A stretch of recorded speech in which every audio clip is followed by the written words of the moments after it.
I would like to give a brief overview of the course. This course is called Computational Methods for Data Analysis, and it tries to take a very broad viewpoint about data and how you would use this data in informing whatever system or application you're interested in. To start with, there is a little bit of a review of statistics that's included in the notes of the book. I am expecting that you would know at least have a very good background in linear algebra, a good background in some computing, so that we're going to basically use the computing, which is going to be MATLAB based, in addition to some statistical methods, which I will introduce as we go along.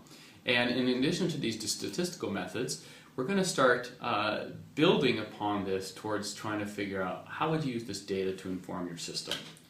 The starting point for all of this is time frequency analysis, how you would maybe take signals that are noisy in time and how you might think about representing them both in time and frequency and making use of this and filtering to make very nice predictions about what your data is telling you in such systems. Time frequency analysis is a very important aspect of many applications, and including data and image processing.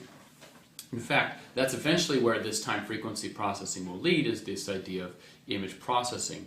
And in fact, many of the applications in the course will be brought in the sense of, will be contextualized in an image processing way, because this is a very natural way for us to actually see what our data analysis techniques and reductions can do for us. So we will pursue that line of, at the beginning of the course, start along that line, and as we move along, we will start engaging in this idea of image processing in this time frequency analysis, both image cleanup, image denoising, how do you use filtering and spectral analysis, wavelet analysis towards understanding how you might be able to manipulate your data, clean data up, as it were, in a meaningful way, removing noise, doing that kind of processing that becomes really quite important across a wide variety of applications. Once we have some of this down, we're going to start off and move a little bit more towards the computer science aspects and introduce the concept of machine learning. And in this context, we're integrating essentially some ideas of computer science and statistics together with the idea that we could train the computer to recognize patterns in data and then exploit those patterns, make statistical decisions based upon underlying features of your data. Underlying features of data is actually ultimately what everything in the course is going to revolve towards.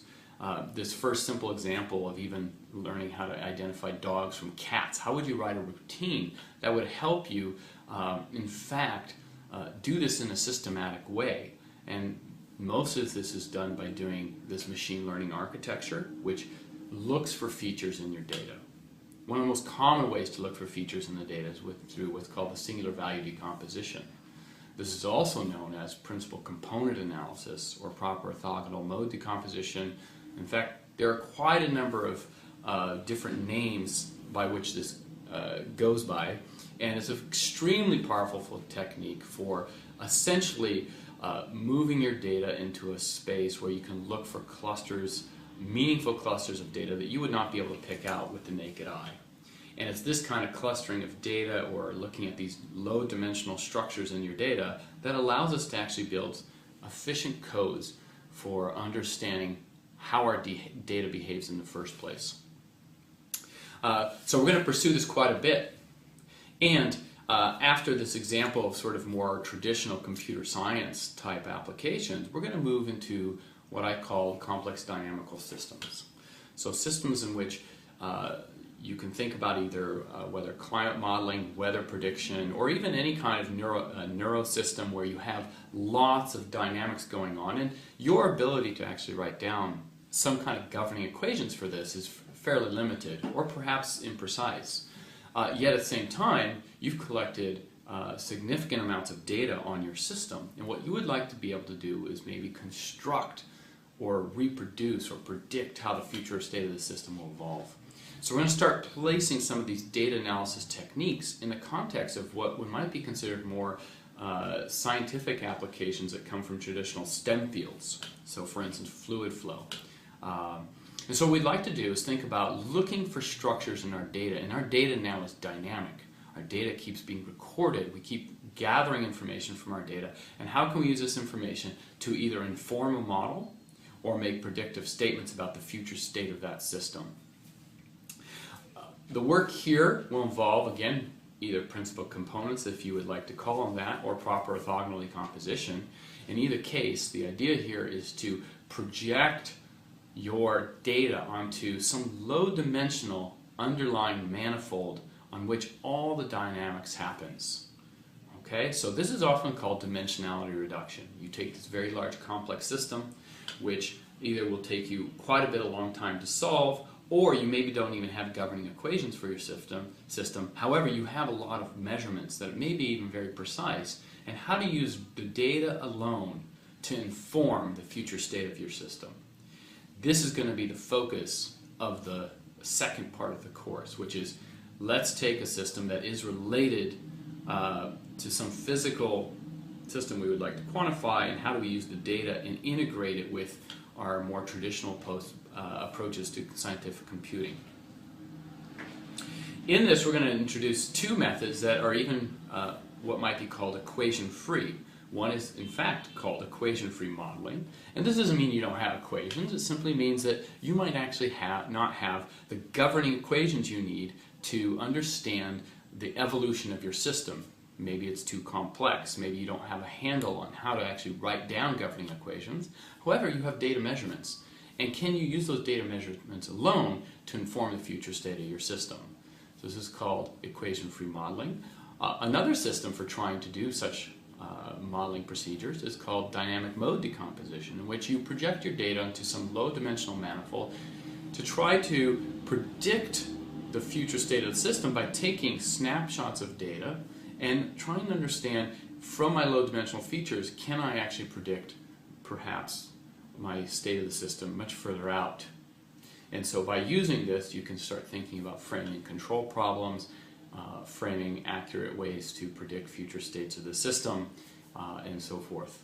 So these are kind of the highlighted objectives, which is we are after understanding data in the context of physical systems, physical biological systems. We would like to integrate these two together, and some effort will be made here, or a lot of effort will be made here, especially after the first part of the book, towards bringing this information together in such a way that it gives you very powerful tools in your own applications or own research that you might have going on, or even in your own company.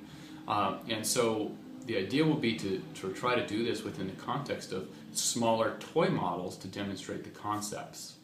Not only that, most of it will be done in the context of using MATLAB. MATLAB is a high-level language which allows you to sort of test-bed these ideas in a very generic way and to build forward sort of excellent ways to sort of see if the method can work or how it fails or what the limitations are. So with all that combined, you have this idea of bringing statistics and computer science ideas in with traditional applied math, complex dynamical systems idea, and bringing this all together in a very nice way in which you can integrate all these extremely powerful tools into one overarching method in which you can make maximum use of these schemes towards understanding your problem. So that will be the flow of the course. I think there's a lot of very interesting applications as well as examples that I give in the course that you can see where this can be useful. And my hope is, of course, that these methods will transfer from using them here in this course towards using them in a much broader context, both in perhaps your own work or your own personal research.